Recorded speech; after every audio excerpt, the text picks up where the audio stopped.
Selamat malam para netizen dimanapun kita berada, salam inspirasi bagi kita semua ya. Bagi PDIP ya tidak ada masalah sebenarnya PKS gabung Kim ya. Bahkan Kim plus tidak ada masalah. Yang penting adalah pendukung-pendukungnya, pendukung-pendukung PKS ya bisa masuk PDIP. Ini menarik begitu kan. Kalau PDIP mempertahankan oposisinya, saya yakin dan saya yakinnya pendukung Anies Baswedan akan berlabuh kepada PDIP begitu kan. Ya kita lihat saja. Makanya kita lihat saja PDIP dengan Anies Baswedan dengan PDIP mereka dekat luar biasa begitu kan. Saya kira kalau tidak ke Partai Nasdem mereka akan ke PDIP begitu kan ya, terutama saya akan menjadi simpatisan ya antara PDIP dan Nasdem. Kita tunggu saja begitu kan ya. Masih nunggu instruksi.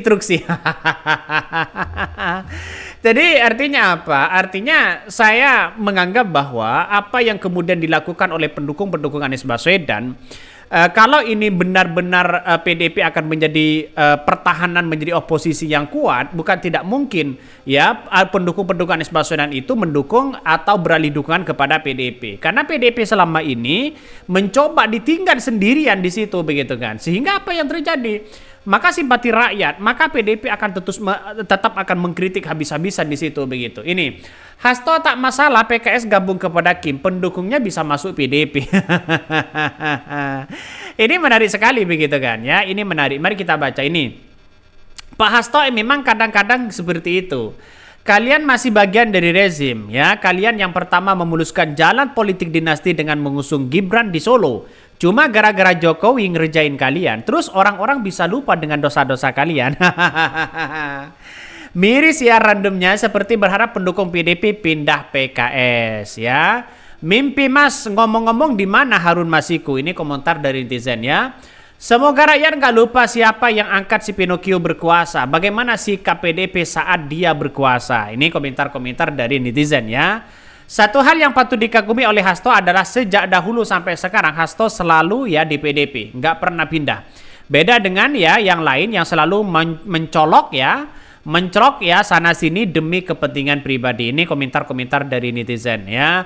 Artinya PDIP itu jangan cuci tangan. Kira-kira seperti itulah logikanya begitu kan. Secara tidak langsung harapan dari masyarakat di situ siapa yang bisa orang Jokowi bisa 2 periode. Gibran bisa seperti itu.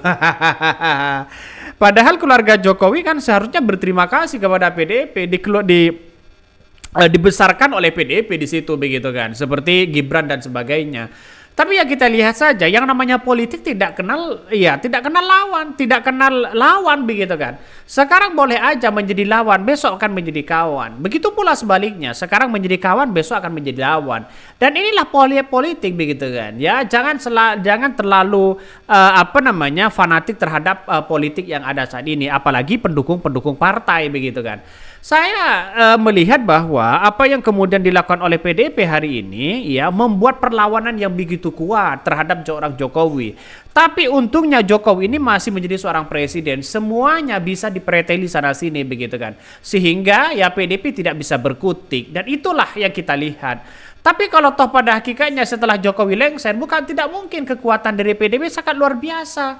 Jalan satu-satunya adalah bagaimana PDIP tetap bereksis punya kekuatan, yaitu adalah gabung kepada Prabowo, goda Prabowo di situ begitu kan ya. Walaupun tidak mendapatkan apa-apa, goda di situ untuk bisa ya seorang Gibran tidak bisa berlabuh nantinya begitu. Itu kekuatan itu. Tapi bagaimana dengan partai? Partai sudah dikendalikan dari seorang Jokowi hari ini begitu kan, punya kekuatan juga. Satu sisi semuanya serba tersandra. Gerindra di tahun 2029 kalau bukan wakilnya, kalau bukan Gibran, mereka juga tersandra begitu kan. Karena ya seorang Gibran ingin menjadi ambisi juga menjadi presiden di situ begitu. Jadi ini pertarungannya. Makanya Ridwan Kamil itu dikritik oleh Fahri Hamzah sebenarnya ya. Jangan nanti kalau menjadi gubernur ya lalu kemudian melawan penguasa, melawan pemerintah ya antara pusat dengan daerah. Kira-kira seperti itulah logikanya begitu. Saya kira Dengan seperti ini masyarakat sudah tahu begitu kan ya, makanya PDIP begitu kan ya nunggu sendirian.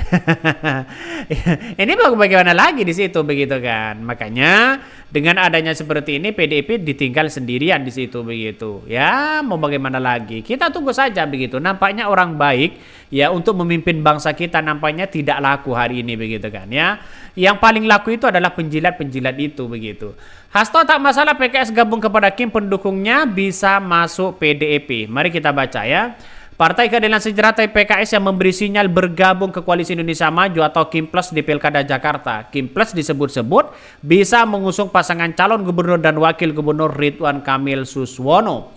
Bahkan merespon itu Sekretaris Jenderal Sekjen PDIP Hasto Kristianto berharap mendukung PKS beralih mendukung partainya bila partai yang bernahkodai Ahmad Syaiqo itu bergabung kepada Kim Plus.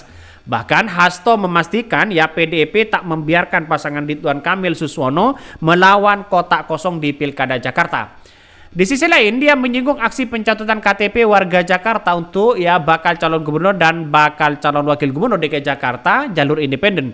Dharma Pongrikun atau Kunwardana Dharma Kun ya, Hasto mendesak ya kepolisian segera mengusut tuntas kasus pencatutan KTP warga Jakarta. Hasto menginginkan kepolisian hanya bergerak cepat ketika ada kasus yang mengkritisi pemerintah. Kita lihat saja begitu kan. Sangat-sangat disayangkan dengan hal-hal seperti ini. Apalagi kan Anies sudah tidak bisa menyalon lagi begitu kan ya, karena tidak punya partai. Sedangkan partai-partai yang mengusung Anies Baswedan mereka berkumpul bersatu mereka ya sudah mengusung Ridwan Kamil di situ. Ya mau bagaimana lagi begitu kan. Artinya PDIP kan ditinggal sendiri. Ya nasib seorang PDIP begitu kan. Saya kira pendukung-pendukung Anies Baswedan masih milih-milih begitu kan. Ya tergantung dari instruksi dari Anies Baswedan nantinya. Kita tunggu saja.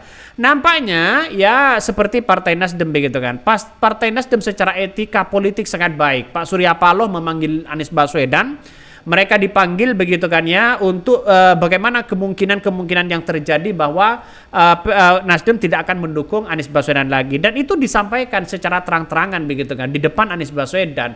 Saya kira seperti PKS belum ada yang menyampaikan seperti itu, PKB belum ada menyampaikan seperti itu begitu kan. Maka Anies Baswedan mengerti situasi Partai Nasdem hari ini begitu kan. Ya kita tunggu saja nasibnya bagaimana. Tapi kalau Anies Baswedan masuk Partai Nasdem, ya saya kira ini akan menjadi catatan penting di situ, dan bahkan popularitasnya semakin tinggi dan semakin semakin ada begitu kan ya, bukan tidak mungkin ditawari menteri dan sebagainya. Inilah politik yang ada begitu kan ya. Jadi artinya apa? Artinya politik itu jangan terlalu pragmatis ya, jangan terlalu jangan terlalu fanatik dan sebagainya. Kita harus mendengarkan aspirasi rakyat dan konstituennya. Anies kini terancam gagal maju dalam kontestasi Pilkada Jakarta. Teranyar Nasdem memutuskan tak mendukung Anies Baswedan di Pilkada Jakarta.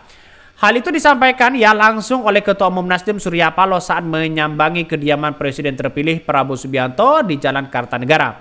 Surya Paloh yang mengklaim Anies tak kecewa dengan keputusan Nasdem itu. Paloh juga yang meyakini Anies Baswedan bisa menjadi sosok yang lebih hebat meski tak mendapat dukungan atau maju sebagai bakal calon gubernur di Pilkada Jakarta 2004. Menurut Surya Paloh, banyak hal yang dilakukan oleh Anies Baswedan selain maju sebagai calon gubernur, salah satunya belajar di sekolah kehidupan. Bahkan ya Surya Paloh mengaku Anies masih terbilang muda, energik dan berpengalaman. Ia menyebut Anies merupakan aset bangsa Indonesia. Dia masa relatif muda kan, masih energik kan, sejumlah experience-nya, pengalaman telah dilaluinya. Saya pikir dia merupakan aset yang berarti juga bagi negeri ini. Kita tunggu saja begitu kan ya. Tapi kenapa kalau memang dia aset, kenapa tidak mendukung Anies Baswedan? Kan itu pertanyaannya begitu kan. Pertanyaannya kan sederhana sekali begitu. Sehingga apa yang kemudian dilakukan oleh oleh Nasdem seolah-olah kan ada apa di balik, apa kepentingannya? Dapat apa Nasdem, dapat apa PKB, kan begitu. Ya wallahualam, kita lihat saja ke depan bagaimana Anies Baswedan berlabuh begitu kan ya. Kita tunggu saja mau gabung ke PDIP atau bagaimana. Mungkin itu yang kami sampaikan. Tonton terus channel dari Podcast Rakyat ini, jangan lupa di subscribe.